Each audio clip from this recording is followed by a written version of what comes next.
here's a deal I just did. It's really weird. So every month I do this no one left behind challenge inside my community. So I make sure everybody gets a deal, right? So I'll get 100 teams together all over the country. They put 10 newbies on their team. So it's 1,000 newbies. And come and hang out. What are you doing? You are always you are in the conversation. Okay, cool. What I do is I have the newbies. All they have to do is we send out LOIs to agents, and there's a lowball cash offer and there's a creative offer. And then the agents that reply back are like, oh, hey, I'd love to chat. The newbie's job is to just take that call and set up an appointment for me. That's it. Because I mean, think about how many people that are brand new to real estate investing, whatever it is. And they're like, I'm just afraid to pick up the heaviest object on planet Earth, this. Yeah. So you get them to set an appointment.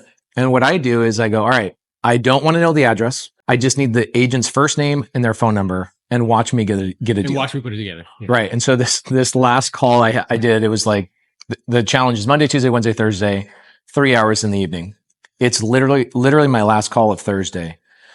Hey, this is Pace. I'm calling about the house on 123 Main Street. Agent says, bro, there's not a house on that. That's an empty lot. I'm like, oh, all right, cool. It sounds, I just keep rolling through it. And I get to show people, it doesn't matter what happens for the first 10 seconds on the call. Just stay in the call, see what happens.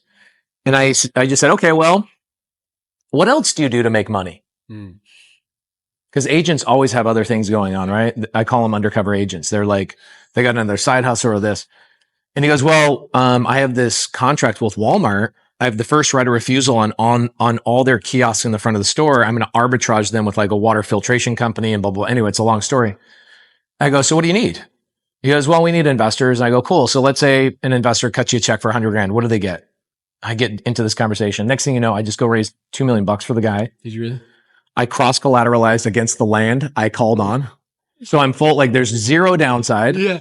Okay. He has 7 empty lots worth like $3 million. So we cross-collateralized. I have $2 million lien plus a minimal return, like $200,000 minimum. If everything falls apart on the Walmart thing, I take his land and I make 2.2 million, or I'll get $200,000 on top of my 2 million. The worst thing that happens is he pays you. Yes. Yes. Yes. What I got to do is I got to show people how to do that, how to not hang up on a call. Because if you're a newbie, what do? Oh shit, I called on an empty lot. Click. Sorry. I'm so sorry. And so what I did is I had Bill and Greg, the principals of this Walmart contract, come to my office. We filmed the whole thing. I tell them, of course, I tell my assistant, like, let them know that we're going to film this. Is going to go on YouTube or something. Mm-hmm. So then I have the cadence of first call, the newbie making the appointment. Second call, me calling on a freaking piece of dirt where I said, hey, I'm calling about the house. Yeah. Converting into a conversation that converts into a meeting, to then a meeting, then my attorney's meeting, drafting the contract, then me raising the $2 million. And the amount of money we'll start making on that one little contract is like $18,000 a month net, just to me. Yeah. Then the investors are getting their own thing. And so it's the weirdest ways you can make money. Now, I don't teach like that's a strategy. I'm just saying you never freaking know. Oh, and it requires though a stacking of skills. Correct.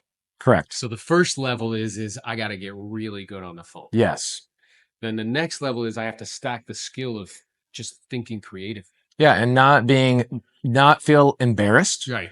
Which goes back to the skill of just being good on the phone and being able to roll with any attitude. Like you've been hung up on, you've been yelled at, you've been at whatever. And then it's also understanding the KPI of, okay, if I don't hear one FU today, I didn't do my job. Yeah. Versus if I heard it when I'm new, I hear one FU, I don't know that I want this as a job. Sure. Right. So you learn that skill, which is a lot of fun. But then there's this deal I did a couple of months ago. Oh man, I got like 3 really good deals I'll talk about today. Seller in North Carolina, Devontae, agent. We called the agent. We give it a cash offer. He's like, hey, I don't even know if this listing is going to even last long enough, blah, blah, blah. I'm like, what's going on? He's like, well, she's in foreclosure, blah, blah, blah. She's about to lose the property. I don't know what to do. I go, Devontae, this is easy. Let me loan her the arrears. And I go, you know what? Just get her on the phone with me. So I get her and him and me on the phone. I said, hey, Joy is her name. I imagine if you're in foreclosure, you're 14 months behind. You're about to get your house taken from you on the auction next week or whatever. Devontae wants to sell this house. He wants to get his commission. He's worked hard. You deserve the highest possible retail price you can possibly get, but you need like 90 to 120 days. What if I just catch up your arrears, 40 grand, you probably don't have any money in your bank account. She's like, I have 90 cents. I go, okay. You probably don't have food in your fridge. And how are you getting around? She's like, I just got my car repossessed. I go, cool, let me buy you a car. So we just did this last month. So I caught up the arrears, got her some cash in her pocket, paid 3 months ahead on her mortgage, got her mortgage in good standing, which is great. And then got her a little car. This is what's cool about having a community. So I go, hey, somebody in the community, Alex, I go, hey, Alex, I need you to go buy the car, hold the title until this deal gets done because I don't want her to own the car. Yeah. And then Devontae had 3 more months to sell the freaking house. That's awesome. And they sell at $120,000 more than any cash offer was giving them. They did? Of course, because the retail is the right way to go at the end of the day. Scenario, yeah. So it bought her enough time. And Devontae's like, I made 18 grand on the deal. So I raised 50 grand. I made $18,000 on it.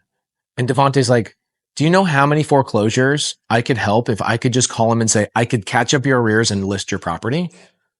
I'm like, Devontae, it's just another tool to add. Yeah. You know, it might be 1 in 100 people you talk to. Another skill to stack. Yes. Yeah. And another way to differentiate yourself. Correct. What agent's going to say, hey, you're in foreclosure? 0. Let me catch up your arrears before I list your property. What is the protection for the arrears? For the borrower. Great question. So I actually hold the deed. Okay. So the deed is transferred. It's not transferred. I'm not recording the deed. I just have the seller sign off on a warranty deed. So we pull title, make sure the title's clean. I essentially am buying it subto. I just don't record the transaction. Right. And it's basically held in limbo. So I have the protection that if she doesn't sell the property, or if she changes her mind, I can now evict her out of the property. Yeah. I mean, are you going to do that 5 times a week? No.